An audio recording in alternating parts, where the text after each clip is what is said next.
Yung ganitong merienda naman ang gawin natin, napakasarap at pwedeng-pwede nyo rin itong gawing pang negosyo. Sa 12 pieces na round cup, malaki na yung kikitain mo dito. Tara, samahan nyo ako hanggang dulo. Una, magpakulo muna tayo ng tubig at lutuin muna natin yung ating sago. Nasa 1/2 cup lang ito. Pwede naman kayong bumili ng luto na sa palengke. Medyo matagal din kasing lutuin itong sago, sayang din yung gasol. I-set aside muna natin. Mamaya ko na i-drain kapag malapit na maluto yung gagawin natin. Gagamit lang tayo dito ng glutinous rice flour, 500 grams or kalahating kilo. Ito yung giniling na malagkit. Paglalagay lang tayo dito ng tubig. Paunti-unti lang dapat ang paglagay mga mare hanggang sa makuha na natin yung consistency na gusto natin. Bale, nasa 1 cup plus 3/4 cup lahat ng tubig na nailagay ko dito. Depende na rin po sa gagamitin ninyong malagkit kung malakas yung sumipsip ng tubig. Basta alalay nyo na lang ng paglagay. Ayan, okay na ito.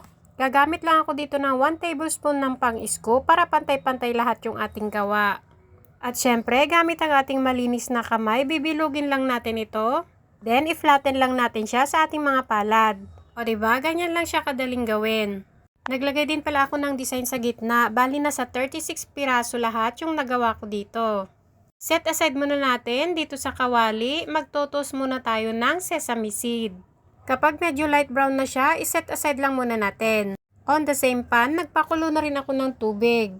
Lulutuin muna natin yung ating mga palitaw. Madali lang naman magluto nito mga mare, kapag napansin yung lumulutang na sila, ibig sabihin ay pwede na itong hanguin. Ayan o, naglutangan na sila, pwede na nating tanggalin. At itatabi lang muna natin ito. Dito naman sa isang kawali, maglalagay lang tayo dito ng 3 cups ng gata or coconut milk. Itong isang lata ay katumbas na ng 2 cups. Then nag-add na lang ako dito ng 200 ml ng Coco Mama. Maglalagay din tayo dito ng 1/2 cup ng condensed milk. Kung natatabangan po kayo, ay pwede naman kayong magdagdag na lang. At syempre yung ating 1 can ng cream of corn. Mas malasa kasi ito kumpara sa whole corn. Ayan, halu-haluin lang natin ito. Take note po, hindi pa po naka-on yung kalan ko dito. Medyo naliliitan ako sa kawali, kaya ililipat ko lang muna dito sa mas malaki. Ayan, pwede na nating i-on yung ating kalan. Lutuin lang natin ito sa katamtamang apoy at takpan. At kapag kumulo na, pwede na nating ilagay yung ating naluto na palitaw. Kung mahilig kayo sa mga kakanin at merienda mga mare, itry nyo ito. At sigurado akong magugustuhan ninyo, pwedeng-pwede nyo pa itong pagkakitaan. Ayan, halu-haluin lang natin, huwag kayong mag-alala dahil hindi naman sila nagkadikit-dikit. Sa puntong ito, pwede na rin nating ilagay yung ating naluto na sago kanina. Saglit na lang naman natin itong lulutuin kasi luto na yung ating ibang mga sangkap. Konting halo na lang, then pwede na nating ilagay yung ating sesame seed. Ito yung lalong magpapabango at magpapasarap sa ating palitaw na mais.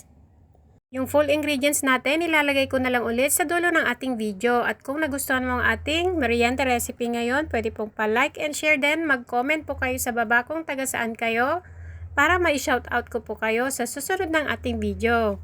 Kung gagawin nyo pala itong pang negosyo mga mare, pwede kayong gumamit ng round cup. Yung ganitong klase. Bali, tig 3 pirasong palitaw ang nilagay ko bawat cups. Bali, 12 pieces na round cup lahat ang magagawa mo dito. Ayan mga mare, binigyan ko na kayo ng idea. Pwedeng-pwede nyo itong gawing pang negosyo. Basta mag-costing na lang kayo para malaman ninyo kung magkano yung inyong tutubuin. Salamat po sa panonood. Bye!